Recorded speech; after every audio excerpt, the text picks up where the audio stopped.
an, vielleicht, dass es eine spannende...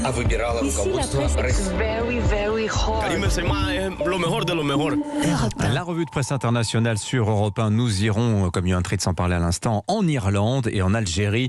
Mais première étape, la Pologne. Bonjour Marie Le Puloc. Bonjour. De quoi parle-t-on à Varsovie ? Eh bien de ces tensions autour de la célébration du jour de la victoire à Varsovie par l'ambassade de Russie.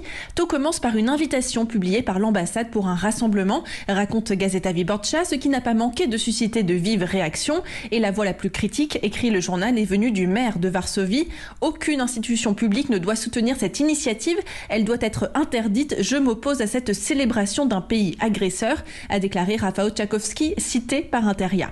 Résultat, indique TVN24, l'ambassade russe a annoncé annuler la cérémonie, expliquant que, selon la Pologne, celle-ci est en lien avec l'opération spéciale russe en Ukraine et contraire à la loi polonaise qui interdit l'utilisation de symboles soutenant l'attaque russe.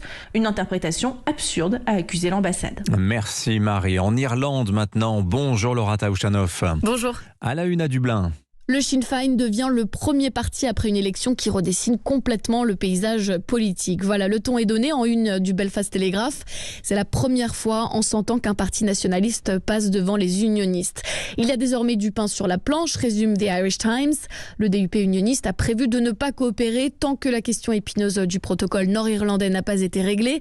C'est pourtant nécessaire pour que le nouveau gouvernement soit formé. Les accords de paix prévoient un partage de pouvoir entre nationalistes, principalement catholiques, et unionistes protestants. C'est inacceptable, répond Michelle O'Neill, citée dans The Independent. La chef du Sinn Féin s'est aussi fixé un délai de 5 ans pour organiser un référendum sur la réunification. Merci Laura Taouchanoff et bravo pour l'accent. Direction l'Algérie pour terminer. Bonjour Nour Chahine. Bonjour. De quoi parle-t-on chez vous ce matin ? Eh bien ici on rappelle qu'en Algérie, le 8 mai 45 renvoie au massacre de civils commis par l'armée coloniale française dans plusieurs régions de l'Est algérien. Le journal El Watan raconte qu'il y a 77 ans, alors que la France fêtait la victoire des Alliés contre le nazisme, son armée massacrait à Sétif, Guelma et Kharata. Des milliers d'Algériens sortis manifester pour une Algérie libre et indépendante ont été exécutés ou emprisonnés. Un crime contre l'humanité qui reste toujours impuni, précise le Soir d'Algérie. Le quotidien L'Expression a repris une phrase du président de la République dans son message aux Algériens à l'occasion de la commémoration de cette date.